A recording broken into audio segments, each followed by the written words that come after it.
Bienvenidos de nuevo a esta segunda semana de nuestro curso extrahorario de Derecho Laboral.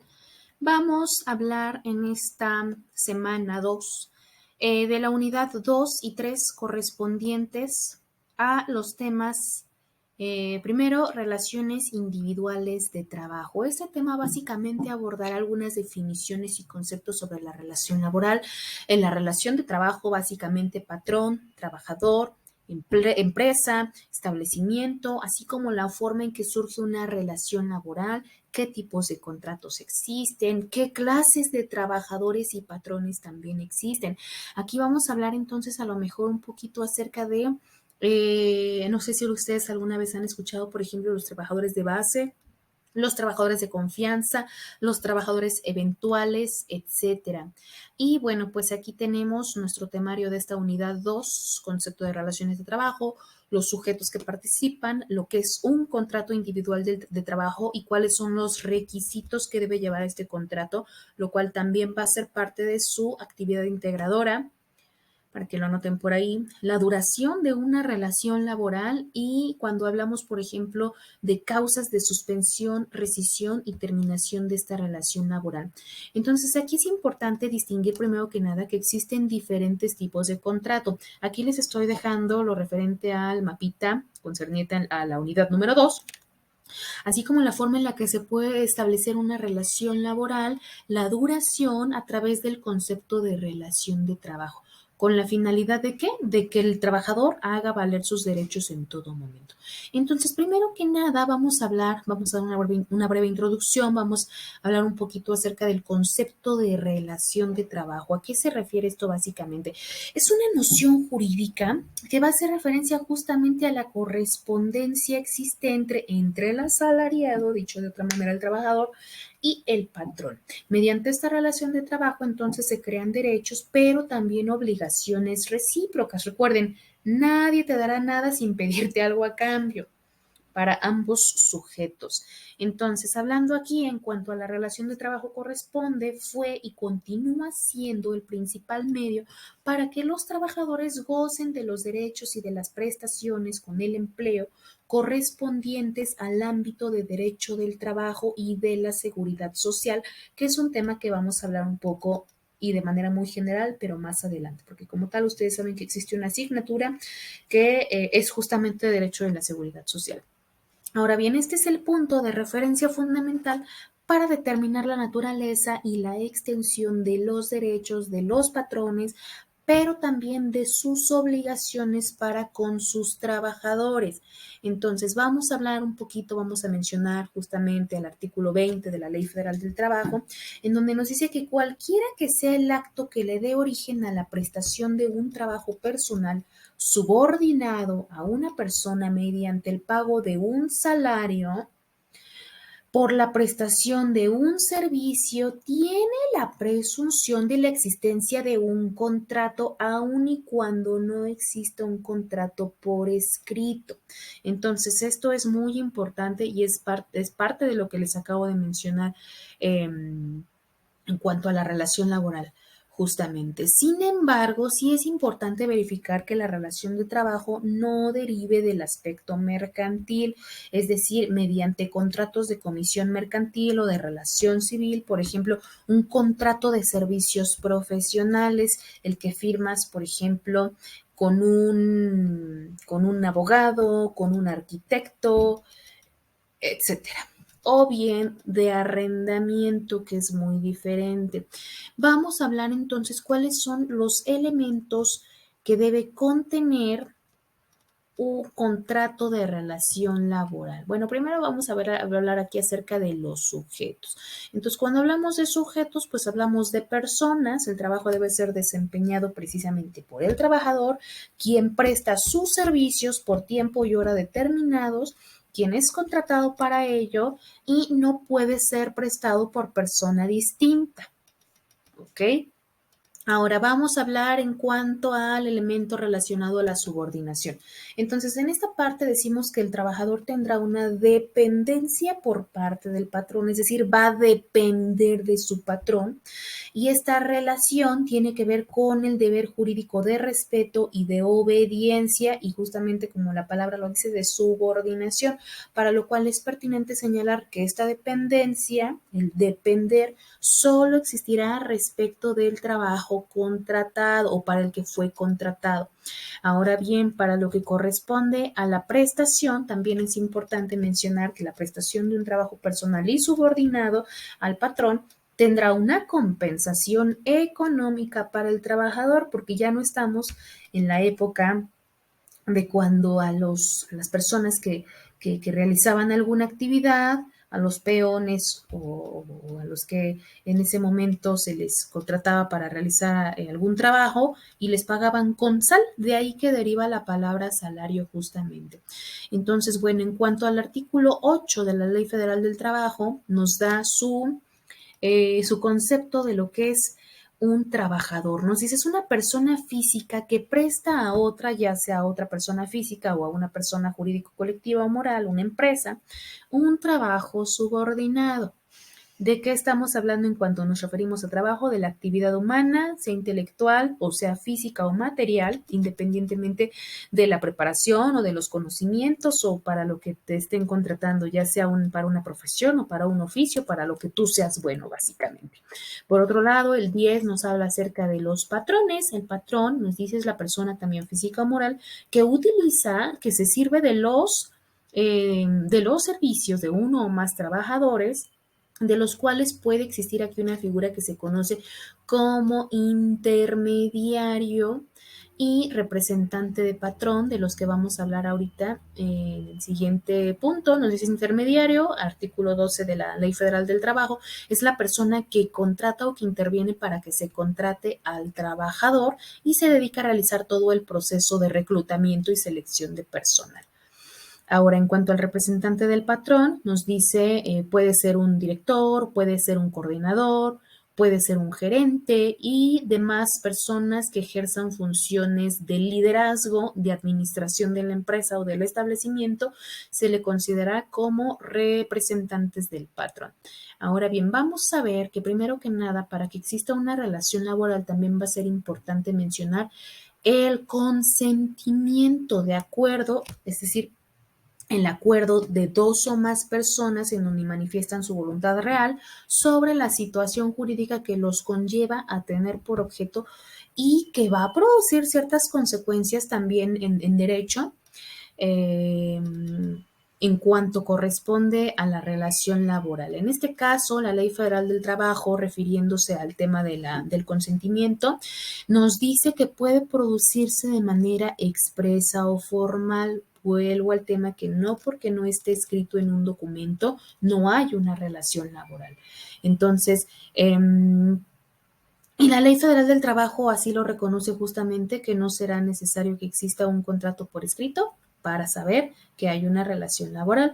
También es importante hablar del objeto del contrato para definirlo y hablar acerca también de las obligaciones que van a dar como resultado de dicha relación o actividad que vas a desempeñar tú como trabajador.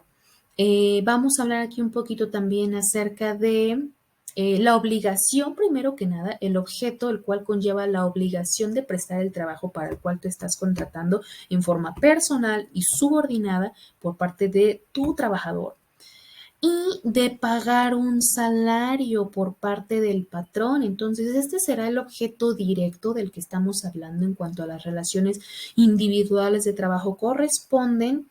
Y posteriormente también hablamos de un objeto indirecto que es justamente esa razón, ese motivo por el que fuiste contratado específicamente acerca de las actividades que tú vas a realizar. Incluso la Ley Federal del Trabajo es muy específica, incluso en señalar que si se te contrató para tal cosa, es lo que, pues en teoría tienes que hacer, aunque ustedes saben que muchas veces en la práctica tampoco sucede esto. Entonces, bueno, pues aquí les dejo un poquito acerca de lo que nos habla justamente el artículo 20 de la Ley Federal del Trabajo. quiero pasar a este punto en donde se habla acerca de lo que deberá contener, repito, esta es parte de la actividad integradora que ustedes van a realizar, los generales que deberá contener un contrato individual de trabajo. Nombre, nacionalidad, edad, sexo, estado civil y domicilio de ambas partes. Si la relación de trabajo especificar si es por obra o tiempo determinado o indeterminado, ser preciso en el objeto para el que te van a contratar, el lugar o en los lugares en donde vas a desempeñar o a prestar tu trabajo, la duración de la jornada, de a qué hora, de qué a qué días de la semana, la forma y el monto de salario, si va a ser en efectivo, si va a ser por cheque, si va a ser vía nómina, etcétera. Día y lugar de pago también es importante. Hay quienes pagan por semana, quienes pagan por obra determinada, quienes pagan quincenal, mensualmente, etcétera, ¿no? Indicación de que el trabajador será, en el caso de que se requiera, de que será capacitado, será adiestrado. Asimismo, mencionar si este curso que se le va a impartir o este adiestramiento va a ser pagado o va a correr por cuenta del propio trabajador y pues algunas otras condiciones del trabajo de acuerdo a la naturaleza de esta relación que se va a prestar. Entonces, bueno, aquí habla un poquito más en específico acerca de lo que son la duración de trabajo, cómo se divide y vamos a pasar ahora sí rápidamente a lo que es suspensión, rescisión y terminación laboral. Y bien, es importante mencionar que cuando existe una relación de trabajo hay algunas circunstancias que se pueden presentar para que se dé ya sea una suspensión, una rescisión o una terminación laboral, lo cual podemos encontrar justamente en la Ley Federal del Trabajo. Primero hablaremos rápidamente acerca del artículo 42, en donde nos menciona cuáles son las causas de suspensión por las que puede incurrir un trabajador, por ejemplo, enfermedad contagiosa por parte del trabajador, incapacidad temporal ocasionada por algún accidente o enfermedad que no le permita continuar por cierto tiempo la actividad que desempeña, prisión preventiva, etcétera. Ahora vamos a hablar aquí, aparte de la suspensión que ya mencioné, cuáles pueden ser: prisión preventiva, arresto del trabajador, designación para que el trabajador realice alguna otra actividad relacionada con juntas de conciliación, que lo llamen a ser representante, pues para lo cual se tenga que retirar por un periodo de tiempo. Ahora fíjense, aquí tenemos nosotros los supuestos en que la ley nos menciona acerca de cuándo se realizará una suspensión laboral y el tiempo, dependiendo de los 4 supuestos que ya les comenté, y el tiempo que tendrá el trabajador para regresar a sus labores o incorporarse una vez resuelta la causa de suspensión. Por otro lado, tenemos en cuanto a la rescisión de las relaciones de trabajo, es justamente la finalización de la misma, la puede decretar tanto el patrón como el trabajador, es decir, puede ser en forma unilateral o puede ser en forma bilateral, dependiendo de la causa por la cual se haya incumplido. La Ley Federal del Trabajo, ahora en el artículo 47, las voy a mencionar rápidamente, nos menciona que estas causas de rescisión pueden ser engañar al trabajador, incurrir el trabajador durante sus labores en alguna falta de probidad, honradez, responsabilidad, etcétera. Cometer alguna falta en contra del patrón o de su familia. Aquí hablamos, por ejemplo, en cuanto a mencionar o a revelar secretos de la empresa, que cuando tú firmas tu contrato te piden que debes guardar sigilo, es decir, que no debes compartir información delicada con nadie, y entre algunas otras que también les voy a dejar ahí para que las revisen. Entonces, bueno, y bueno, aquí viene, por ejemplo, es lo que ya les comentaba. ¿En qué momento surge una rescisión de trabajo sin responsabilidad para el patrón y viceversa, sin responsabilidad para el trabajador? Por último, una causa de terminación laboral también, bueno, o causas de terminación laboral también nos las cita el artículo 53 de la Ley Federal del Trabajo, en donde nos dice: aquí sucede pues por mutuo consentimiento de las partes, normalmente porque el trabajador encontró un puesto mejor, por muerte del trabajador también, porque terminó la obra para la que fue contratado y simplemente ahí se termina todo.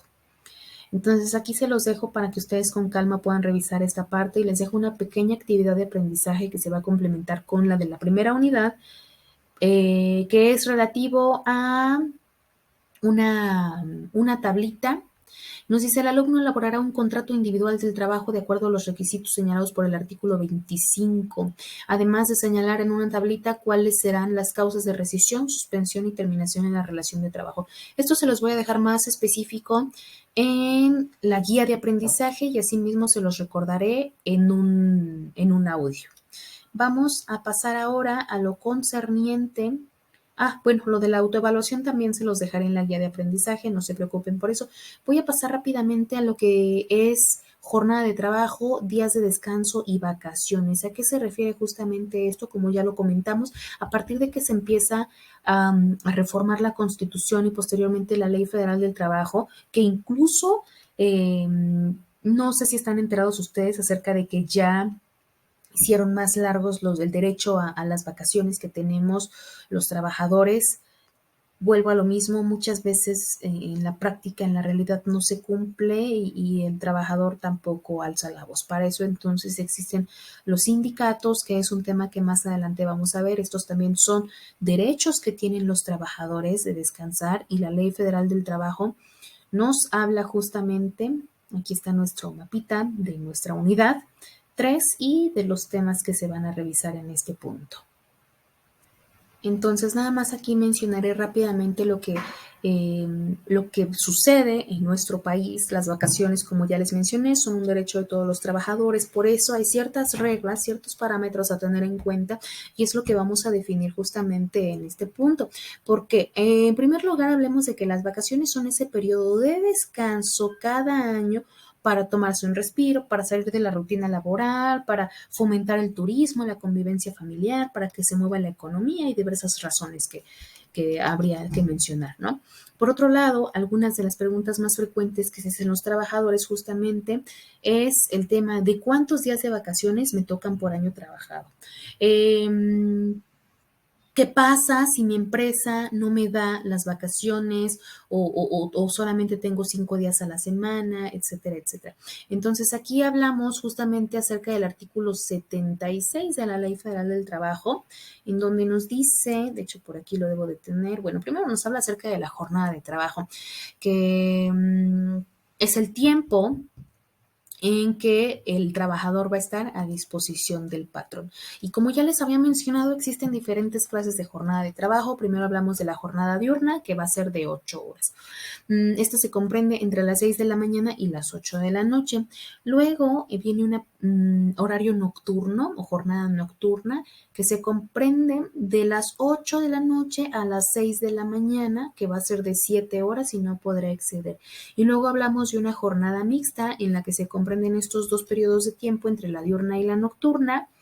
Y nos dice que el periodo nocturno tendrá que ser menor de 3 horas y media. Si no, pues bueno, habrá que pagar ahí horas extras. Y ahora sí, primero, el artículo 69 que nos habla de los días de descanso. Por cada 6 días de trabajo, el patrón va a disfrutar de uno de descanso. Días de descanso obligatorio que también nos marca la Ley Federal del Trabajo: 1 de enero, primer lunes de febrero en conmemoración a lo de nuestra Constitución, el tercer lunes de marzo en conmemoración a lo del 21 de marzo por el natalicio de Benito Juárez, 1 de mayo por ser el Día del Trabajo justamente, 16 de septiembre por el Día de la Independencia de México y algunos otros que vienen ahí se los dejo. Y nada más para que ustedes complementen referente a cuáles son días que por costumbre nosotros o por tradición o cultura también nos tomamos como descanso, ¿no? Por ejemplo, el 24 de diciembre, el 15 de septiembre, el 10 de mayo, que muchas veces sí se lo dan a las madres de familia, etcétera. Y bueno, en cuanto a las vacaciones, nos dice es un periodo legalmente reconocido que debe ser brindado tanto a empleados del sector público como del sector privado. Es una prestación con que deben contar todos los trabajadores del país y nos habla en la Ley Federal del Trabajo acerca de los días correspondientes por años trabajados, cuánto nos va a tocar de vacaciones. Por ejemplo, si tengo un año de antigüedad, entonces me corresponderán 6 días de vacaciones. Si tengo 2 años, 8 días, a los 3 años se me otorgarán 10 días y así sucesivamente.